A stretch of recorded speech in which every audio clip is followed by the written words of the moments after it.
Imagine कीजिए आपका dream dog जिसे लेने का आप कई दिनों से प्लान कर रहे हैं, मैजेस्टिक, लॉयल और इंटेलिजेंट जर्मन शेफर्ड आपके घर में एंटर करता है। लेकिन बस 6 महीने के बाद वही सेम डॉग आपका सोफा चबा रहा है, पूरे घर को तहस नहस कर दे रहा है। नेबर्स भी उससे परेशान हो गया है और कंप्लेन कर रहे हैं, और आप सोच रहे हो आपने ऐसा क्या गलती कर दिया जो आपको ये दिन देखना पड़ रहा है। ये नाइटमेयर बहुत सारे first time German shepherd owners का रियलिटी है। तो क्या जर्मन शेफर्ड को एक फर्स्ट टाइम डॉग ओनर नहीं पाल सकता है? बिल्कुल पाल सकता है, और ये मैं आपको वीडियो के लास्ट में बताऊंगा। पहले कुछ खास रियलिटीज के बारे में जान लेते हैं, क्योंकि मेरा काम है डॉग पेरेंटिंग को आसान बनाना।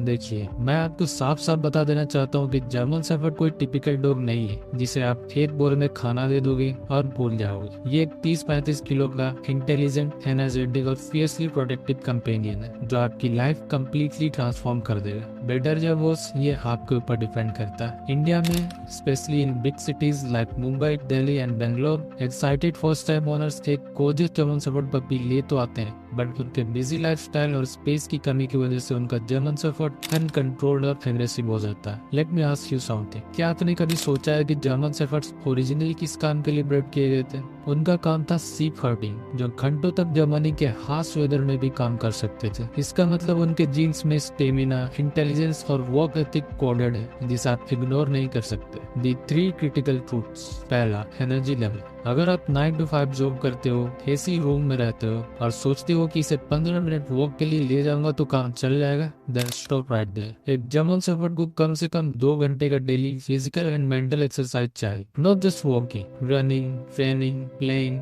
And problem solving. Indian summers में ये करना और मुश्किल हो जाता है, but your German shepherd doesn't care, उसकी एनर्जी लेवल सेम ही रहेगी। दूसरा, ट्रेनिंग। ये नॉन नेगोशिएबल है। ये वो ब्रीड नहीं है जो अपने आप सीख जाएगा। विदाउट प्रॉपर ट्रेनिंग के आपका इंटेलिजेंट जर्मन शेफर्ड आपका वर्स्ट नाइटमेयर बन जाएगा, barking at every sound, jumping on rats, pulling you during walks and resource guarding. और इंडिया में प्रोफेशनल ट्रेनिंग थोड़ा कॉस्टली हो सकता है। तीसरा, socialization. The 90 day window. Puppy का फर्स्ट 90 डेज बहुत क्रूशियल होता है। अगर आपका German shepherd puppy properly socialize नहीं हुआ different people, sounds, environments and other dogs से, तो वो वक्त के साथ एंग्सियस, रिएक्टिव और एग्रेसिव होता जाएगा। इंडियन अपार्टमेंट्स में ये स्पेशली चैलेंजिंग है। Lift rides, watchman, delivery guys, festival crackers, ये सब उसके लिए ओवरवेलमिंग हो सकता है। अगर आप इसके लिए पहले से प्रिपेयर नहीं हो तो अब रियल टॉक करते हैं। Before you make this 12 to 15 year commitment, answer these questions honestly. Question 1, आपका लिविंग सिचुएशन क्या है? स्टूडियो अपार्टमेंट,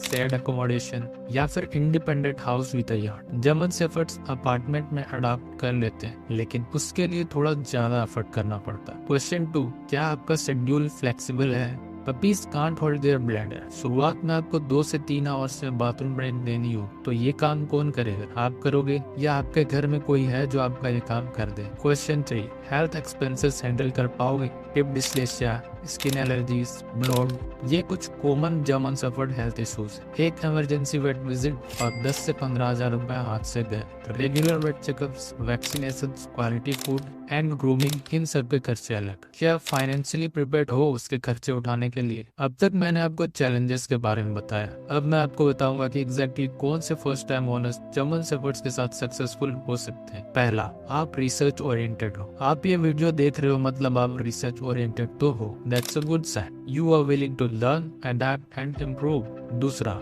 आप एक्टिव लाइफस्टाइल जीते हो, morning runs, hiking, evening sports, perfect. German shepherd आपका परफेक्ट वर्कआउट पार्टनर बन जाए। तीसरा, आप पेशेंट और कंसिस्टेंट हो। ट्रेनिंग कोई 1 मंथ में खत्म होने वाली चीज नहीं है, आपको उसे कंसिस्टेंटली सालों तक ट्रेन करना पड़ेगा। अगर आप पेशेंट हो, कंसिस्टेंट रिवॉर्ड्स यूज करते हो और पॉजिटिव रीइंफोर्समेंट फॉलो करते हो तो आप ये काम आराम से कर लोगे। चौथा, आप कमिटेड हो, truly committed, not Instagram post committed. Real commitment. Bad days में या जब आप लेजी फील कर रहे हो या मॉनसून्स में, आपके डॉग को इससे कोई फर्क नहीं पड़ता। अगर आप उसके एनर्जी को ड्रेन नहीं करोगे तो वो अपना एनर्जी किसी और चीज पे निकालेगा। और अगर आप ऑलरेडी डिसाइड कर चुके हो कि जर्मन शेफर्ड ही लेना है तो एक और इम्पोर्टेंट डिसीजन लेना बाकी है। मेल लोगे या female, which one you should buy? Trust me, ये डिसीजन भी उतना ही इम्पोर्टेंट है। ये वीडियो आपको एंड स्क्रीन में मिल जाएगा, इसे एक बार देख लीजिएगा, ये आपकी हेल्प करेगा इस डिसीजन को लेने में। The honest recommendation. condition. German Shepherds are not good for casual first time owners, but they can be excellent for committed first time owners. तो फाइनल डिसीजन आपका है. अगर आप रेडी नहीं हो,